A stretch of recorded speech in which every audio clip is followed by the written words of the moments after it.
Good morning, everybody. It is 7:28 right now, and time to give you an idea of what is happening around central Iowa. And whenever something very unusual is happening and very cool is happening, chances are really good. Chances behind it. Well, he's also talking about Iowa's great outdoors, but we are talking about what's happening because something new is occurring with something that we love, and that's our animals. And there's a tie there with the segment we just had on with the Animal Rescue League, where you're going to talk about in a moment here. But Chance, thank you for being here. Thank you. Who's your special guests that you brought today? This is Robin today? Greubel with Canine Census.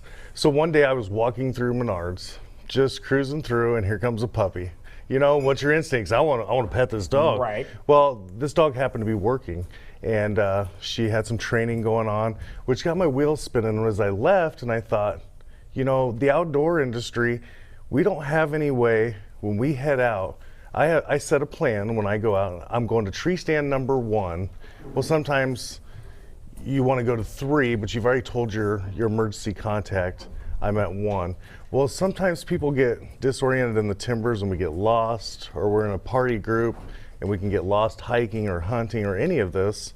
There's no resource really that I knew of to come help find us if we needed it.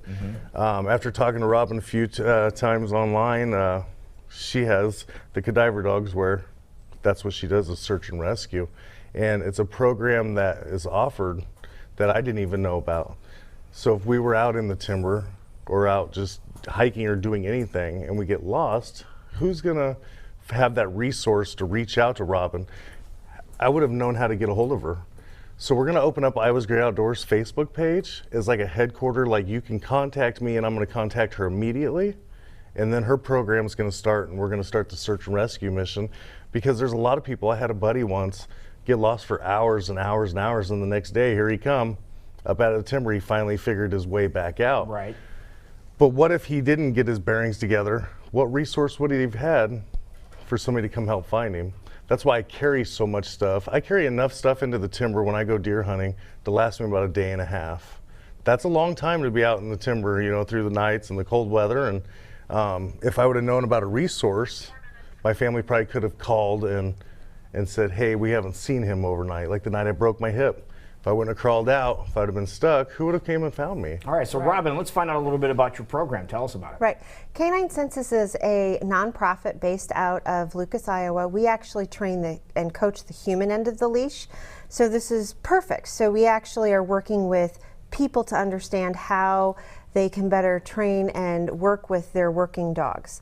Now, the search and rescue that Chance is actually talking about is actually a group of volunteers here in central Iowa, and actually all across the nation, who get together at the request of law enforcement when somebody is lost or missing, and we go out and we search for them. 99% of the volunteers, people who do this in the United States, are volunteer, pay for their own training, all of their own certifications. The dogs are specifically trained to ignore every other type of odor out there except for live human scent. Wow. Or, yep, unfortunately, we also have dogs that are trained to find cadavers, missing people, or dead people. Right. So, Yeah. right. So hopefully, especially if you've left a list of this is where I'm going to be, your emergency contact will say, oh, Chance isn't home, he's still out in the woods, he's 5 hours past his return time, he hasn't called to check in. You should call your local law enforcement first to let them know, hey, this person's missing. We can either, what we would do if Chance contacts me, we would turn around, we'd immediately contact the local law enforcement, because in the state of Iowa, law enforcement is in charge of search and rescue. Okay. For this type of setting. And we would work with them to go through a lost person questionnaire. Where do they go? What are their usual habits? Are they missing some medication? All of this type of stuff. and then we can deploy out and go look for them. And this is where a dog like Moses comes into play? Yes, exactly. Moses comes into play. Moses is retired, so he gets to sit at home on the couch and eat bonbons. Good for and Moses. take naps when he's on TV. And take naps when he's on TV. But he was a rescue, correct? He was a rescue from the ARL. Love hearing that. Excellent, good job. Yes. Okay. So he's actually been on both coasts. He's also a retired FEMA certified search dog. Nice. So he did both wilderness and disaster. Wow. Now, when it comes, you said that he can detect living humans and then cadavers too. But how do you know the dog is going to be looking, if he's searching for the right living person? Because I know Chance does everything as possible, so he has no odor whatsoever. To eliminate my scent. Yeah, right. So I hate to break it to all the hunters out there. We have scent. It doesn't work. Now, do you need to bring a piece of clothing from the person that's missing or anything, or not? So it depends on the type of search dog, right? So there's different professions within the search dog world.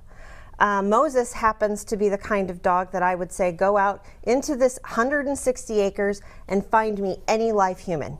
Okay. And he will go find them. Now there's other dogs that other people that I train with who have dogs who would take anything from a piece of clothing that Chance has been wearing, or even his set of car keys. They could use his truck. They could use all that sort of thing. What I'm hearing is there's a lot of things you should think about before you head out into the woods, so that if this situation should occur, it's going to make it as simple as possible, if that's the right way to say it. So let's talk about some tips.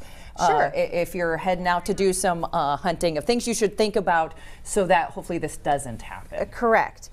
Make sure that you actually have left an itinerary for what you're going to do for your person at home. One of the things that people may not think of is take a picture of the tread of the boots that you're wearing and text them. I never would have thought of that. Right. It's a key Trained thing. searchers are actually, because there's a whole process that we as trained searchers, we do tracking exercises so we can recognize the treads of your feet. Or the treads of your boots. Take a picture of your boots, the underside of your boots. The undersides of your boots, and especially if you're going with your kids hiking. You can. All of this applies for small kids if you're out in the woods with your kids. And Chance as mentioned this. Make sure you bring in some sustenance as Right. you're going, and Yep. some supplies. I carry a lot of stuff with me. The garbage bags are a little. People are like, "What do you mean garbage bags?" Well, you can sit on them, so you don't have moisture coming up underneath you. Under the ground. Yep, and you're probably in hunting gear, but make sure you cut a hole in the top, put it over the top of your head. You have a raincoat. Raincoat. It helps keep Or the wind heat in. protection Yes, as well. exactly. Wow, didn't even think of that. A whistle in case you hear, if you fall out of your deer stand and you can hear searchers, you can whistle, you can bring us in.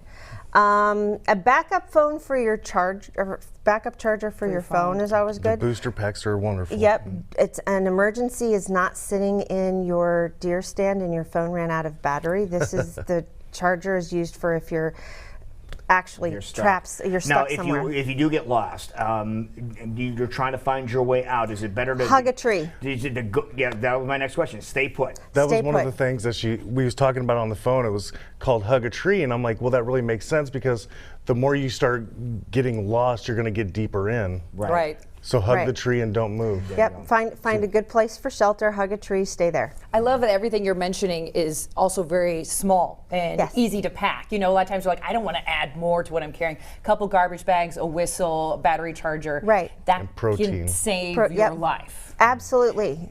And the whole idea is don't create a big bag, right, that you're going to leave in your truck. Or especially if you're out in the woods with your kids, it's a little fanny pack that they can wear around their waist. Put it in, if you've got a hunting vest, put it in one of the back pockets. It's out of the way. It's out of the way. Have the supplies. Now, you mentioned the easiest way to get involved with this program is go to your Facebook page. We're going to set it up. The Facebook page is going to have to where you contact me instead of having to go through multiple channels, because this will be something we need to get started now. Right, streamline it. My Facebook response is fast.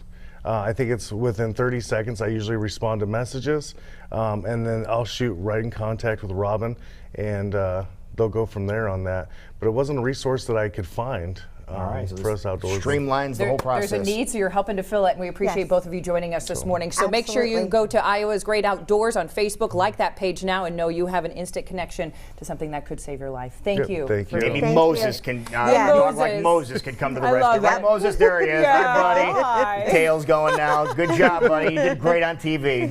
There he is. It is Big man. 7:38.